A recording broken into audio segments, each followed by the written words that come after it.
Dieu, dans sa demeure sainte, est le Père des orphelins et le défenseur des veuves. Psaume 66, 5. Bienheureux l'homme qui a mis en l'Éternel sa confiance. Psaume 44.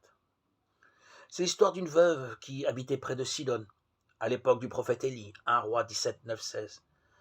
La famine sévit dans tout le pays. Cette femme est à bout de ressources. Il lui reste un fils, mais elle ne peut plus le nourrir.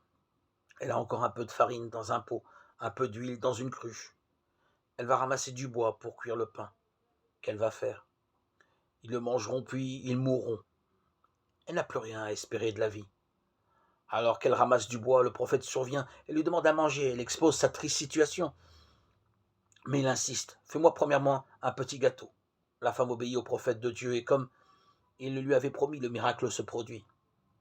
La farine ne s'épuise pas, l'huile ne manque pas. La veuve et son fils sont nourris jusqu'à la fin de la famine. Peut-être sommes-nous, comme cette veuve, dans une situation apparemment désespérée. Nous n'espérons plus rien de la vie, il n'y a plus d'espoir, plus rien à attendre que la mort, pensons-nous. Il reste bien encore un peu de farine dans un pot et un peu d'huile dans une cruche. Des ressources qui nous paraissent absolument dérisoires. Pourtant, faisons comme cette veuve, utilisons le peu qui nous reste, en donnant à Dieu la première place et en mettant notre confiance en lui. Dieu s'intéresse aux veuves et aux orphelins.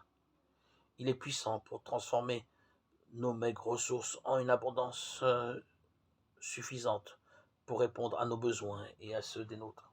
2 Corinthiens 9, 8.